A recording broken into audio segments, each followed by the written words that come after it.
नमस्कार दोस्तों, स्वागत है आपका हमारे इस YouTube चैनल सौरभ सक्सेना में, जहां बात होती है रजिस्ट्रेशंस की, जहां बात होती है टैक्सेशंस की, गवर्नमेंट स्पॉन्सर्ड स्कीम्स की और अलग अलग तरीके की रजिस्ट्रेशन की। आज मैं एक कन्फ्यूजन पे बात करने आया हूं, जहां मुझे एक कन्फ्यूजन इस बात का है कि मैं LLP खोलूं या पार्टनरशिप फर्म। ये एक बहुत बड़ा कन्फ्यूजन है कि मैं LLP रजिस्ट्रेशन कराऊं, लिमिटेड लाइबिलिटी पार्टनरशिप, या पार्टनरशिप खोलूं। मेरे लिए आखिरकार क्या बेहतर है? क्या आप भी कंफ्यूज हैं?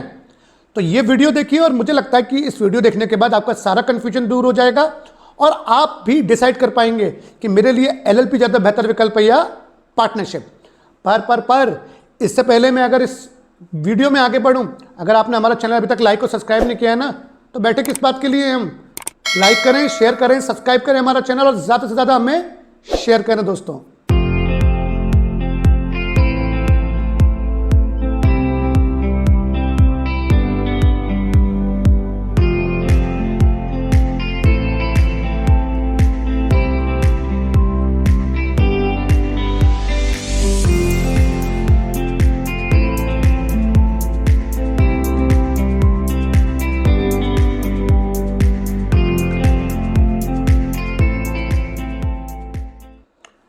तो दोस्तों, आज मैं बात करूंगा कि क्या डिफरेंस है आखिरकार LLP या पार्टनरशिप, मुझे क्या लेना चाहिए।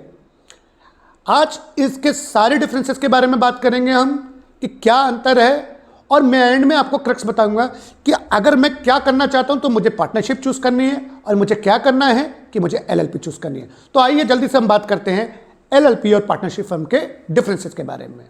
पहला, पार्टनरशिप जो बनती है दोस्तों, वो बनती है पार्टनरशिप एक्ट के हिसाब से।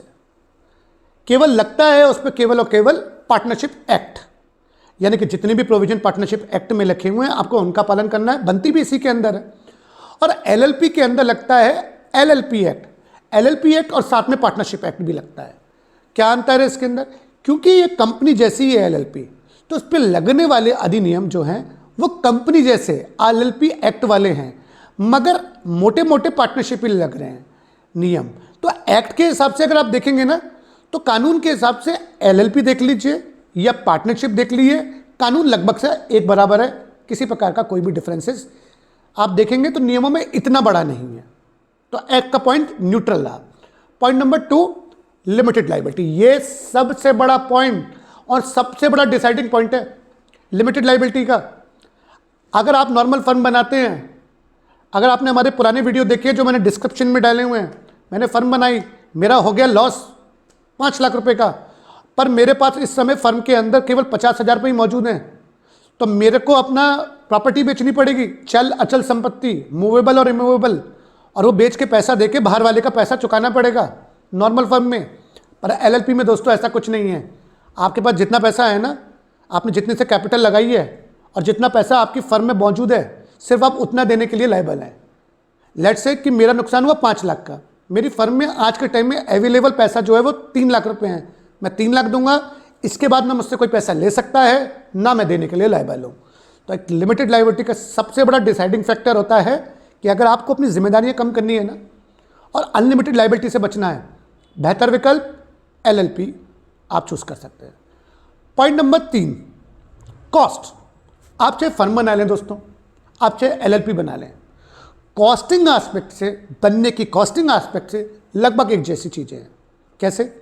आप LLP बनाएंगे, आपकी कॉस्टिंग होती है 8 साढ़े 8 हज़ार खर्च, जिसमें स्टाम्प पेपर आएगा, आपकी नेम अप्रूवल फीस जाती है ROC में, आपके जितने भी DIN DPIN इनके चार्जेस मिला के कोई प्रोफेशनल आपसे 8 साढ़े 8 हज़ार रुपये चार्ज कर लेगा।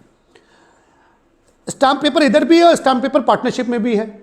अगर पार्टनरशिप फर्म को जब आप रजिस्टर्ड कराने जाते हैं तो उसमें भी लगभग आपके 5 हज़ार रुपये और खर्च होके वो भी आपको लगभग उतनी ही कॉस्टिंग की पड़ती है। तो कॉस्टिंग एस्पेक्ट से भी यहाँ पे इक्वल है। अभी तक LLP ने एक बात की लीड ले रखी, वो है लिमिटेड लायबिलिटी के बारे में। फायदा नंबर 4 या differentiation point number 4, branch limit building. देखिए, पार्टनरशिप बना रहे हैं आप, लोकल एरिया में बनाई, कौन जानता है कि आपने क्या किया। तो जो इन्वेस्ट करने वाला बंदा है वो भी डरा हुआ है, आपने अपनी कंप्लायंसेस पूरी करी है या नहीं करी है, आपकी फाइलिंग देखनी है, तो जो आप उसको हाथ में दे रहे हैं वो उसी को सबूत मानना कि यही आपकी कंपनी की बैलेंस शीट है। पर एलएलपी की क्योंकि आरओसी में फाइलिंग होती है, कोई भी चाहेगा ना, तो पब्लिक के लिए डॉक्यूमेंट अवेलेबल होते हैं, कोई भी आपकी बैलेंस शीट देख सकता है। तो credibility, image building, brand building, इसमें एलएलपी 100 में से 100 स्कोर करती है कंपैरेटिवली टू पार्टनरशिप फर्म। फायदा नंबर 5, क्रेडिबिलिटी, जो मैंने अभी आपको बताया ब्रांड इमेज बिल्डिंग के संग में जुड़ा हुआ है कि क्योंकि ये पब्लिक के लिए इसके डॉक्यूमेंट्स अवेलेबल हैं, क्योंकि इसमें इतनी ज़्यादा ट्रांसपेरेंसी होती है, क्योंकि आपकी फाइलिंग कोई भी देख सकता है और आप फाइलिंग अच्छे से करते हैं, तो आपके लिए क्रेडिबिलिटी के एस्पेक्ट से भी एलएलपी एक बेहतर विकल्प होता है।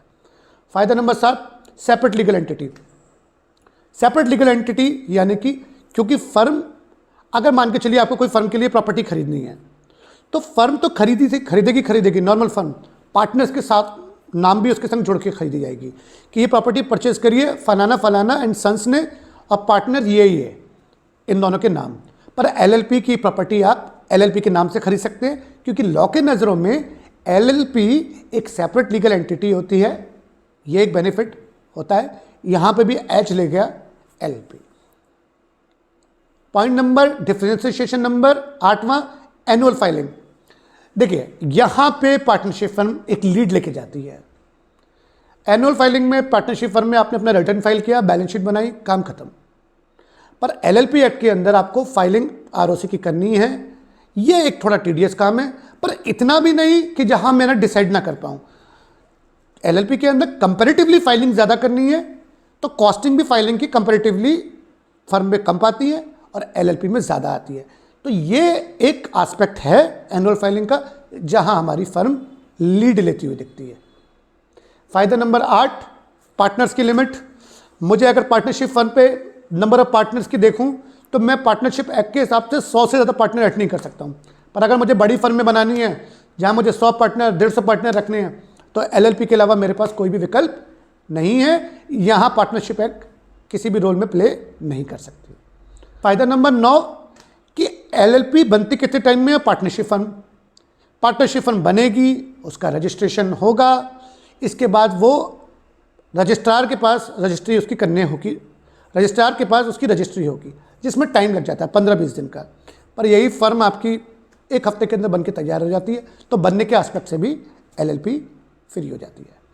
तो मैं करेक्ट करूं, एलएलपी और पार्टनरशिप फर्म में यह है कि एलएलपी एक सेपरेट लीगल एंटिटी है, एक लिमिटेड लायबिलिटी वाली फर्म है, पार्टनर्स की कोई लिमिट नहीं है इसके अंदर, कॉस्टिंग कम लगती है बनाने के अंदर। नुकसान पार्टनरशिप फर्म के कंपैरिजन में यह है कि एनुअल फाइलिंग की कॉस्ट ज़्यादा लगती है, कंप्लायंस कॉस्ट ज़्यादा है, कंप्लायंस करना पड़ता ज़्यादा है। ये इसका एक डिफ़िकल्ट टास्क है। मगर अगर मैं कंपैरेटिवली इसको नटशेल में क्रक्स करूं, तो अगर आपको बड़ा बिजनेस करना है और आप ब्रांड इमेज बिल्डिंग की तरफ देख रहे हैं, तो गो फॉर एलएलपी। पर अगर आपको छोटा टर्नओवर है, 50 लाख, 70 लाख, 80 लाख, और आपके लिए ब्रांड कोई इतना मैटर नहीं करती, एक ऐसा काम है जो कि बहुत लिमिटेड टाइम पीरियड के लिए है ये, और आप उसको ज़्यादा लंबा करेंगे नहीं, बड़ा बनाएंगे नहीं, तो आप एक पार्टनरशिप फर्म बना सकते हैं। पर अगर मैं आपको क्रक्स में बोलूं, तो मेरे हिसाब से आपको एलएलपी का विकल्प चूज़ करना चाहिए। एक ब्रांड इमेज बिल्डिंग का फ़ायदा है और एक रेपुटेशन और स्टार्टअप जैसे बेनिफिट भी आसानी से मिलते हैं।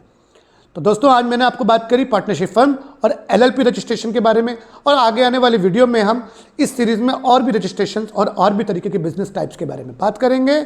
पर अगर आपने हमारा अभी तक चैनल लाइक नहीं किया है ना, तो लाइक करें, सब्सक्राइब करें हमारा चैनल, क्योंकि हम आपके लिए ऐसे ही वीडियो लेके आएंगे और हमें आपकी मोटिवेशन की बहुत ज़रूरत है। Thank you.